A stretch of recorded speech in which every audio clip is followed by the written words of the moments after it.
بسم اللہ الرحمن الرحیم۔ السلام علیکم۔ اس ویڈیو میں ہم کتاب احیاء العلوم جلد نمبر 2 یعنی بک نمبر 2 کو آگے کنٹینیو کریں گے۔ اس سے پہلے اگر آپ نے سبسکرائب نہیں کیا تو سبسکرائب کر لیں اور بیل آئیکن پریس کر دیں۔ تو شروع کرتے ہیں۔ 100 درہم کم کروا دیے۔ حضرت سیدنا واصلہ بن اسقع رضی اللہ تعالیٰ عنہ ایک جگہ قیام فرما تھے۔ وہاں ایک شخص نے 300 درہم کے بدلے اپنی اونٹنی بیچی۔ اس وقت آپ رضی اللہ تعالیٰ عنہ کی توجہ نہیں تھی اور خریدار اونٹنی لے کر روانہ ہو گیا۔ جب توجہ ہوئی تو خریدار کے پیچھے دوڑے اور پکارنے لگے، اے فلاں، تم نے یہ اونٹنی گوشت کے لیے خریدی ہے یا سواری کے لیے؟ اس نے عرض کی سواری کے لیے۔ آپ رضی اللہ تعالیٰ عنہ نے فرمایا، میں نے اس کے پاؤں میں ایک سوراخ دیکھا تھا جس کے سبب یہ مسلسل چل نہیں سکتی۔ چنانچہ وہ شخص واپس آیا اور مالک کو اونٹنی واپس کر دی۔ یہ دیکھ کر اونٹنی کے مالک نے اس کی قیمت سے 100 درہم کم کر دیے اور سیدنا واصلہ بن اسقع رضی اللہ تعالیٰ عنہ سے کہنے لگا، رحمک اللہ افسدت علی بیعی، یعنی اللہ عز و جل آپ پر رحم فرمائے، آپ نے تو میرا سودا خراب کر دیا۔ اس پر آپ رضی اللہ تعالیٰ عنہ نے فرمایا، انا بایعنا رسول اللہ صلی اللہ علیہ وسلم علی النصح لکل مسلم، یعنی ہم نے رسول پاک صلی اللہ تعالیٰ علیہ وآلہ وسلم سے ہر مسلمان کی خیر خواہی کرنے کی شرط پر بیعت کی تھی۔ پھر فرمایا، میں نے دو جہاں کے تاجور صلی اللہ تعالیٰ علیہ وآلہ وسلم کو ارشاد فرماتے سنا، لا یحل لأحد یبیع بیعا الا ان یبین افاتہ ولا یحل لمن یعلم ذلک الا تبیینہ، یعنی جو بھی شخص کوئی شے بیچے تو اس پر واجب ہے کہ اپنے سامان کے عیوب بیان کر دے، اور جو شخص اس میں موجود عیب کو جانتا ہو اس پر بھی اسے ظاہر کرنا واجب ہے۔ صحابہ کرام رضوان اللہ تعالیٰ علیہ مجمعین نے خیر خواہی مسلم سے یہی سمجھا تھا کہ وہ جو اپنے لیے پسند کرتے ہیں وہی اپنے مسلمان بھائی کے لیے پسند کریں، اور وہ اسے فضائل اور بلندی درجات میں شمار نہیں کرتے تھے بلکہ اسے دین اسلام پر بیعت میں داخل شرائط میں سے سمجھتے تھے۔ لوگوں کی ایک تعداد ہے جن کے لیے یہ مذکورہ معاملہ دشوار تھا، تو انہوں نے عبادت کے لیے تنہائی اور لوگوں سے جدائی اختیار کر لی، کیونکہ لوگوں کے ساتھ میل جول اور لین دین کے ہوتے ہوئے حقوق اللہ کی ادائیگی بہت مشکل کام ہے جو صرف صدیقین ہی بجا لا سکتے ہیں۔ دو باتوں کا پختہ یقین۔ بندے کے لیے یہ کام اسی وقت آسان ہوگا جب وہ ان دو باتوں کا پختہ یقین رکھے۔ نمبر 1، عیب دار شے کو بیچنا رزق کو نہیں بڑھاتا، اور نمبر 2، آخرت کا نفع دنیاوی نفع سے بہتر ہے۔ عیب دار شے کو بیچنا رزق نہیں بڑھاتا۔ بندے کو یہ یقین رکھنا چاہیے کہ عیبوں کو چھپا کر سامان بیچنا اس کے رزق میں کچھ زیادتی نہیں کرے گا، بلکہ یہ فعل اس کے رزق کو کم کرتا اور برکت کو لے جاتا ہے، اور یہ جو دولت دھوکہ دہی سے تھوڑی تھوڑی کر کے جمع کرتا ہے، اللہ عز و جل اسے ایک بار میں ہی ہلاک فرما دیتا ہے۔ منقول ہے کہ ایک شخص کے پاس گائے تھی، وہ اس کا دودھ دوہتا اور اس میں پانی ملا کر بیچا کرتا تھا۔ ایک دن سیلاب آیا اور اس کی گائے کو بہا کر لے گیا، تو اس کے بیٹے نے کہا، یہ وہی متفرق پانی ہے جسے آپ نے دودھ میں ملایا تھا۔ پس وہ اکٹھا ہو کر یکبارگی آیا اور گائے کو بہا لے گیا۔ اور یہ کیسے نہ ہوتا، حالانکہ اللہ عز و جل کے محبوب صلی اللہ تعالیٰ علیہ وآلہ وسلم کا فرمان حقیقت بنیاد ہے، البیعان اذا صدقا ونصحا بورکا لہما فی بیعہما واذا کتما وکاذبا نزعت برکات بیعہما، یعنی تاجر و خریدار جب سچ بولیں اور ایک دوسرے کی خیر خواہی کریں تو ان کے سودے میں برکت رکھ دی جاتی ہے، اور اگر عیوب کو چھپائیں اور جھوٹ بولیں تو ان کے سودے سے برکت اٹھا لی جاتی ہے۔ ایک روایت میں ہے، یاد اللہ علی الشریکین ما لم یتخابنا فاذا تخابنا رفع یدہ عنہما، یعنی دو شریکوں پر اللہ عز و جل کا دست رحمت رہتا ہے جب تک وہ ایک دوسرے کے ساتھ خیانت نہ کریں، اور جب خیانت کرتے ہیں تو اللہ عز و جل اپنا دست رحمت ان سے اٹھا لیتا ہے۔ پھر جیسے صدقے سے مال میں کمی نہیں ہوتی، ویسے ہی خیانت سے مال میں زیادتی نہیں ہوتی۔ تنبیہ، جو شخص کمی زیادتی کو صرف ماپ تول میں ہی سمجھتا ہے وہ اس حدیث کی تصدیق نہیں کرے گا، یعنی اس کے دل میں اس حدیث کے معنی کی تصدیق نہیں آئے گی۔ اور جو شخص یہ جانتا ہے کہ کبھی اللہ عز و جل ایک درہم میں اتنی برکت عطا فرماتا ہے کہ وہ انسان کے لیے دین و دنیا میں سعادت مندی کا سبب بن جاتا ہے، اور کبھی ہزاروں میں سے برکت کھینچ لیتا ہے کہ وہ اپنے مالک کی ہلاکت کا سبب بن جاتے ہیں، حتیٰ کہ وہ ان کے نہ ہونے کی تمنا کرتا ہے اور بعض احوال میں ان سے محرومی کو اپنے لیے بہتر خیال کرتا ہے، تو اس حقیقت کو جاننے والا ہماری اس بات کا مطلب سمجھ جاتا ہے کہ خیانت سے مال میں زیادتی نہیں ہوتی اور صدقے سے مال میں کمی نہیں ہوتی۔ آخرت کا نفع دنیاوی نفع سے بہتر ہے۔ مسلمان کی خیر خواہی میں آسانی اور اس کی تکمیل کے لیے جس دوسری بات کا یقین رکھنا ضروری ہے وہ یہ ہے کہ بندہ اس بات کو اچھی طرح جان لے کہ آخرت کا نفع دنیاوی نفع سے بہتر ہے، اور دنیاوی مال و دولت کے فوائد عمر کے ختم ہونے سے ختم ہو جاتے ہیں، لیکن اس کے مظالم اور گناہ باقی رہتے ہیں۔ تو پھر عقل مند آدمی اس بات کو کیسے روا رکھ سکتا ہے کہ وہ اللہ کے بدلے میں ادنا کو طلب کرے، جبکہ تمام کی تمام خیر دین کی سلامتی میں ہے۔ چنانچہ حضور صلی اللہ تعالیٰ علیہ وسلم نے ارشاد فرمایا، لا تزال لا الہ الا اللہ تدفع عن الخلق سخط اللہ ما لم یسروا صفقات دنیاہم علی آخراتہم، یعنی لا الہ الا اللہ ہمیشہ مخلوق سے اللہ عز و جل کے غضب کو دور کرتا رہے گا جب تک کہ وہ اپنے دنیاوی معاملات کو اپنی آخرت پر ترجیح نہ دیں۔ ایک روایت میں ہے، ما لم یبالوا ما نقص من دنیاہم بسلامات دینہم فاذا فعلوا ذلك وقالوا لا الہ الا اللہ قال اللہ تعالی کذبتم لستم بہا صادقین، یعنی لا الہ الا اللہ ہمیشہ مخلوق سے اللہ عز و جل کے غضب کو دور کرتا رہے گا جب تک وہ اپنے دین کی سلامتی کے سبب اپنے دنیاوی نقصان کی پرواہ نہیں کریں گے۔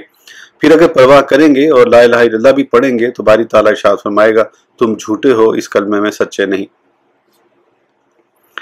ایک حدیث پاک میں ہے، من قال لا الہ الا اللہ مخلصا دخل الجنہ، یعنی جس نے اخلاص کے ساتھ لا الہ الا اللہ کا جنت میں داخل ہوگا۔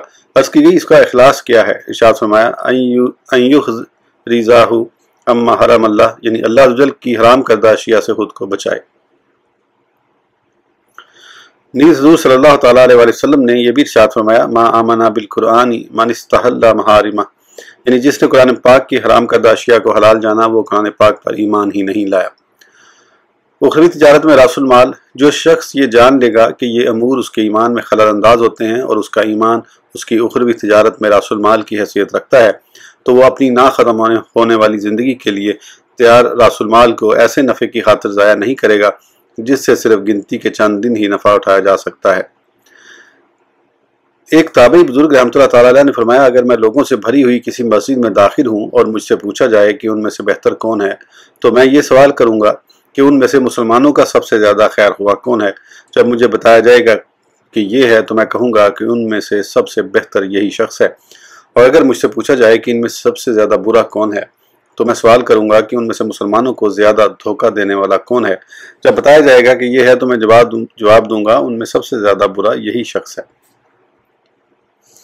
دھوکہ دینا ہر قسم کی خرید و فروخت اور پیشوں میں حرام ہے۔ کاریگر کو چاہیے کہ وہ اپنے کام میں ایسی سستی نہ کرے کہ اگر کوئی دوسرا شخص اس کے کام میں ایسی سستی کرتا تو یہ اسے پسند نہ کرتا، بلکہ اسے چاہیے کہ وہ اچھے طریقے سے اور پختہ کام کرے، اور اگر اس میں کوئی عیب ہو تو اسے بیان کر دے تو اس طرح یہ نجات حاصل کر لے گا۔ ایک موچی نے حضرت سیدنا ابو الحسن علی بن سالم بصری علیہ رحمہ سے سوال کیا، میں جوتوں کی خرید و فروخت میں سلامتی کس طرح حاصل کر سکتا ہوں؟ تو انہوں نے فرمایا، اس کے دونوں رخ برابر رکھ، دائیں جوتے کو بائیں پر فضیلت نہ دے، بھرائی اچھی طرح کر تاکہ ایک مکمل شے معلوم ہو، سلائی کو قریب قریب کر اور ایک جوتے کو دوسرے کے اوپر نہ رکھ۔ حضرت سیدنا امام ابو عبداللہ احمد بن حنبل علیہ رحمہ اللہ سے بھی غیر واضح رفع کے بارے میں اسی قسم کا سوال کیا گیا تو انہوں نے فرمایا، بیچنے والے کے لیے اسے چھپانا جائز نہیں، رفوگر کے لیے رفع کو چھپانا صرف اس وقت جائز ہے جبکہ اسے معلوم ہو کہ دوسرا شخص یعنی گاہک صرف اس کو جاننا چاہتا ہے یا وہ اسے خریدنے کا ارادہ نہیں رکھتا۔ ایک سوال اور اس کا جواب، اگر انسان پر مبیع یعنی بیچی جانے والی چیز کے عیوب کو ظاہر کرنا واجب ہو تو پھر تو کوئی معاملہ طے نہیں پائے گا۔ اس کا جواب یہ ہے کہ ایسا بالکل نہیں ہے، کیونکہ جب تاجر یہ شرط ٹھہرا لے یعنی خود پر لازم کر لے گا کہ وہ تجارت کے لیے اچھی چیز ہی خریدے گا کہ اگر وہ اسے اپنے پاس رکھنا چاہے تو اسے پسند ہو، پھر اسے بیچنے میں تھوڑے نفع پر قناعت کرے تو اللہ عز و جل اس میں برکت عطا فرمائے گا اور اسے دھوکہ دہی کی ضرورت ہی نہیں پڑے گی۔ یہ مشکل ضرور ہے کیونکہ لوگ تھوڑے نفع پر قناعت نہیں کرتے جبکہ زیادہ نفع بغیر دھوکے کے حاصل نہیں ہو سکتا۔ بس جس شخص کی یہ عادت ہوگی تو وہ عیب زدہ شے کو بالکل نہیں خریدے گا، اور اگر کبھی اس کے پاس کوئی عیب دار چیز آ جائے تو اسے اس کا عیب بتا کر اس کی قیمت پر ہی قناعت کر لینی چاہیے۔ عیب دار شے کی فروخت اور طریقہ سلف صالحین، حضرت سیدنا محمد بن سیرین علیہ رحمہ اللہ نے ایک بکری بیچتے وقت خریدار سے کہا، میں اس میں پائے جانے والے عیب کے معاملے میں تجھ سے بری ہوں، اور وہ عیب یہ ہے کہ یہ چارے کو پاؤں سے الٹ دیتی ہے۔ حضرت سیدنا حسن بن صالح ہمدانی قدس سرہ نے ایک لونڈی بیچی تو خریدار سے کہا ہمارے پاس ایک دفعہ اس کی ناک سے خون نکلا تھا۔ دیندار لوگوں کی سیرت اسی طرح کی تھی، لہذا جو شخص اس پر قادر نہ ہو اسے چاہیے کہ معاملات کرنا ترک کر دے یا پھر خود کو آخرت کے عذاب کے لیے تیار کر لے۔ چیز کی مقدار و وزن میں سے کچھ نہ چھپائے۔ خاص ظلم سے بچنے کے سلسلے میں تیسری بات یہ ہے کہ بیچی جانے والی شے کی مقدار اور وزن میں سے کچھ بھی نہ چھپائے۔ یہ اسی صورت میں ہوگا جبکہ ترازو برابر ہو اور ماپ تول میں احتیاط سے کام لے۔ اسے چاہیے کہ جس طرح خود دوسروں سے ماپ کر چیزیں لیتا ہے دوسروں کو بھی اسی طرح ماپ کر دے۔ اللہ عز و جل قرآن کریم میں ارشاد فرماتا ہے وَيْلٌ لِّلْمُطَفِّفِينَ الَّذِينَ إِذَا اكْتَالُوا عَلَى النَّاسِ يَسْتَوْفُونَ وَإِذَا كَالُوهُمْ أَوْ وَزَانُوهُمْ يُخْسِرُونَ۔ سورہ مطففین۔ ترجمہ، کم تولنے والوں کی خرابی ہے وہ کہ جب اوروں سے ماپ یعنی ناپ کر لیں پورا لیں اور جب انہیں ماپ یا تول کر دیں کم کر دیں۔ الغرض اس ظلم سے نجات کی صورت یہی ہے کہ جب کوئی شے دے تو زیادہ دے اور جب خود لے تو کم کرے، کیونکہ حقیقی برابری تو بہت کم متصور ہو سکتی ہے، لہٰذا بندے کو زیادتی اور کمی کے ظاہر ہونے میں احتیاط سے کام لینا چاہیے کہ جو شخص اپنا حق پورا لینا چاہے قریب ہے کہ وہ زیادہ لے لے گا۔ ویل نہیں خرید سکتا۔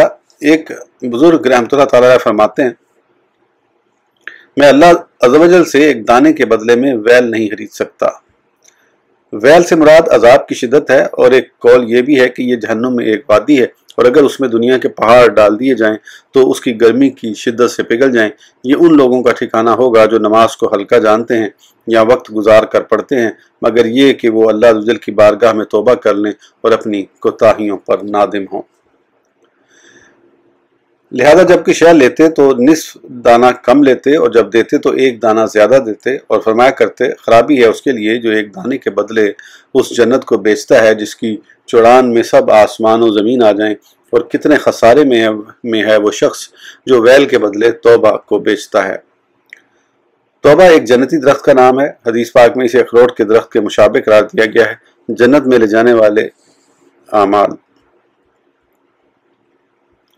ان حضرات نے اس سے بچنے میں خوب مبالغہ فرمایا، حتیٰ کہ خود کو شبہات سے بھی بچایا، کیونکہ یہ حقوق العباد سے متعلق ایسے گناہ ہیں جن سے توبہ ممکن نہیں، کیونکہ وہ ان دانوں کے مالکوں کو نہیں جانتا کہ ان کو جمع کر کے ان کے حقوق واپس کر دے۔ رحمت عالم صلی اللہ تعالیٰ علیہ وآلہ وسلم جب کچھ خریدتے رحمت عالم صلی اللہ تعالیٰ علیہ وآلہ وسلم جب کوئی چیز خرید فرماتے اور وزان یعنی درہم و دینار تولنے والا آپ کے سکے تولنے لگتا تو آپ صلی اللہ تعالیٰ علیہ وآلہ وسلم اس سے ارشاد فرماتے زین و ارج یعنی تولو اور سکوں والا پلڑا جھکا ہوا رکھو۔